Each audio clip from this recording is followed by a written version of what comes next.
Bismillahirrahmanirrahim.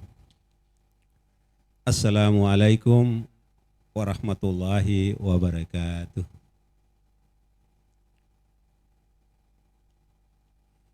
Yang saya muliakan, silakan Pak Ketua. Ya. Yang saya muliakan Bapak Ketua Pengadilan Agama Sorong, yang saya hormati Bapak-Bapak Hakim Pengadilan Agama Sorong, yang saya hormati Bapak Ibu Panitera Pengganti Pengadilan Tinggi Agama Papua Barat, Haji Akram Sarjana Hukum, Magister Hukum, Ibu Haja ada enggak ya? Bu Haja 2 hari ini dia naik di atas berat. Yang saya hormati Ibu Panitera Pengadilan Agama Sorong. Ibu Panitera ada? Yang saya hormati Bapak Sekretaris Pengadilan Agama Sorong. Alhamdulillah beliau ada di tengah-tengah kita. Yang saya hormati Bapak Panmud Gugatan, Ibu Kasub, Bapak Ibu Jurusita. Oh, Bapak Jurusitanya tadi sebenarnya ganti saya ceramah, tapi dia agak kurang enak badan mungkin. Yang saya hormati Bapak Ibu, adik-adik PPN ya, atau nanti calon P3K, yang insya Allah adik-adik kita sudah dapat berita gembira, yaitu awal Oktober sudah mulai diterbitkan SK, insya Allah. Kita doakan ya, mudah-mudahan, amin. Ini sudah kita dengar berita begitu. Alhamdulillah wa syukurillah ya Allah, Tuhan masih memberikan kita kesehatan, kemampuan untuk berpuasa sampai hari ke-19 hari ini. Masya Allah, tabarakallah. Pak Abu saja sudah cahayanya luar biasa ini, saya lihat. Walaupun dia tidak make up, tetapi luar biasa saya lihat. Bapak Ibu yang saya hormati, pada siang hari ini kita wajib bersyukur kepada Allah Subhanahu wa taala atas perkenannya lah sehingga kita masih sempat melaksanakan sholat berjamaah, sholat zuhur berjamaah.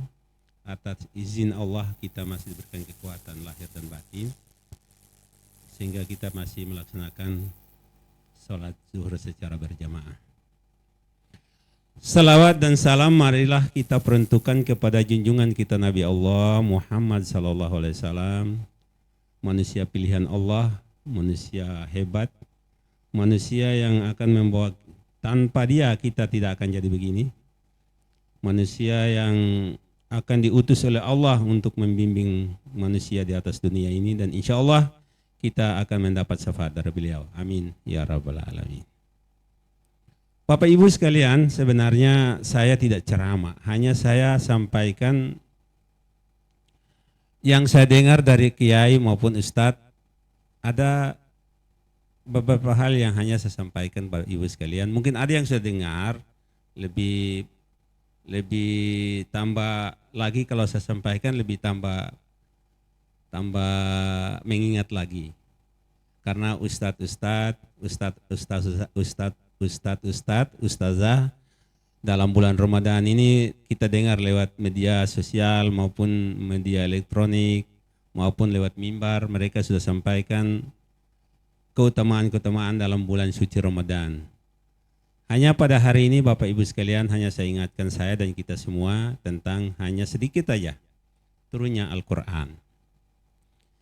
Jadi sebagian ulama atau banyak ulama sependapat tentang turunnya Al-Quran melalui 2 tahap Bapak Ibu sekalian. Tahap pertama adalah kita kenal dengan disebut Al-Inzal. Al-Inzal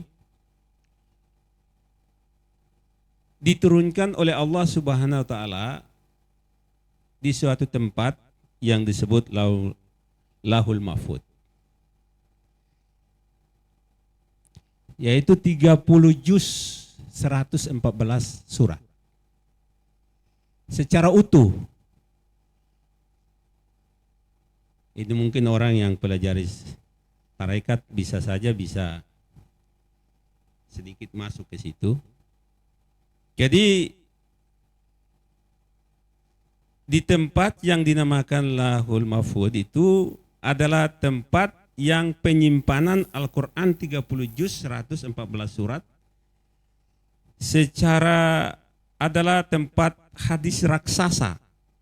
Tempat raksasa yang bukan hanya ditempatkan oleh Allah Subhanahu wa taala untuk Quran 30 juz atau 114 surat, tetapi juga semua rahasia alam ini ditempatkan di tempat situ.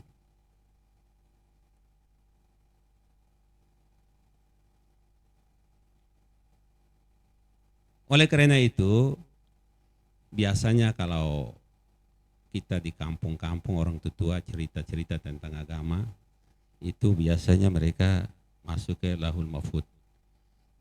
Sedikitnya mungkin saja tentang agama. Gitu Bapak Ibu sekalian. Termasuk juga di situ tentang rahasia-rahasia kematian maupun kelahiran kita di situ. Yang kedua adalah dikenal dengan sebutan At-Tanzil. Nah, ini mungkin secara umum kita sudah tahu. At-Tanzil ini kan diturunkan secara bertahap melalui malaikat Jibril kepada baginda Rasulullah SAW, yaitu dengan kurun waktu 23 tahun. Itu sudah disampaikan kemarin juga, sudah disinggung Pak Mahfud tentang penyiaran agama itu oleh Nabi Muhammad SAW selama 23 tahun. Nah, ini dibagi juga dua, Bapak Ibu sekalian. Diturunkan kepada Nabi Muhammad lewat malaikat Jibril itu juga dua. Di mana?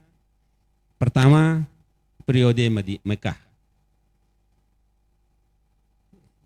Yang kedua adalah periode Madinah.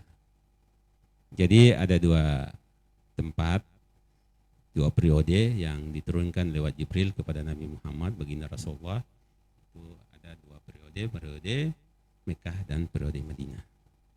Itu Bapak Ibu sekalian. Yang diturunkan lewat Jibril kepada Nabi Muhammad ini secara bertahap, sesuai dengan keadaan kondisi yang ada di masyarakat. Al-Quran itu.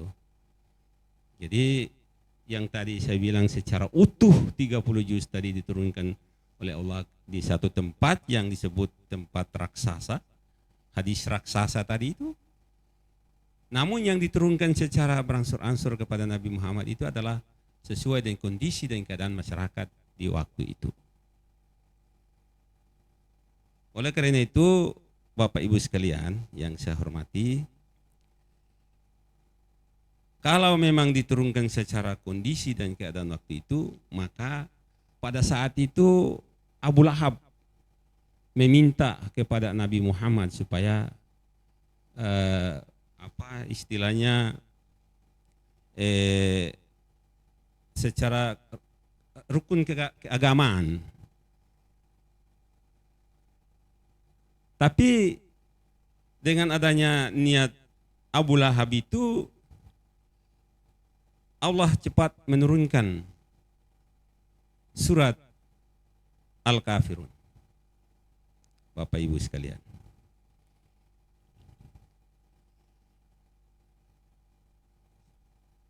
Yaitu populer pada saat itu dengan turunnya surat Al-Kafirun, di mana baginda kita Rasulullah SAW diajak oleh Abu Lahab untuk mengadakan kerukunan beragama. Ya beda ya, kerukunan beragama dan kerukunan umat beragama itu kan beda. Oleh karena itu, melalui malaikat Jibril turunlah ayat Kul ya ayyuhal kafirun la abudu ma ta'budun ila akhiri.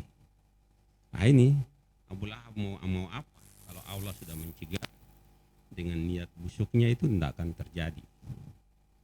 Bapak Ibu sekalian. Jadi ini saya hanya sampaikan ini dari sambung lidah dari seorang kiai atau ustadz yang pernah saya dengar. Mungkin Bapak Ibu sudah pernah mendengar. Oleh karena itu marilah kita sama-sama membaca Al-Quran itu tidak ada ruginya. Walaupun kita tidak tahu artinya, kita hanya baca terjemahan atau tafsirannya, tapi insya Allah Allah akan memberikan kita pahala di saat kita juga membaca Al-Quran. Bapak Ibu sekalian yang saya hormati, saya tidak panjang lebar juga karena ada monif juga, hanya saya menyambung lidah tadi yang seperti apa yang saya ngomong tadi. Mudah-mudahan mungkin ada yang bisa dianggap ini baik, bisa sebagai modal untuk pengetahuan kita, dan insya Allah ini saya kira apa yang saya sampaikan ini adalah tidak lain dari apa yang telah disampaikan oleh ustadz-ustadz atau kiai. Oleh karena itu Bapak Ibu sekalian, saya akhiri sampai di sini. Kalau memang itu salah dari saya, ada benarnya dari Allah. Mohon maaf. Wabillahi taufiq wal hidayah. Wassalamualaikum warahmatullahi wabarakatuh.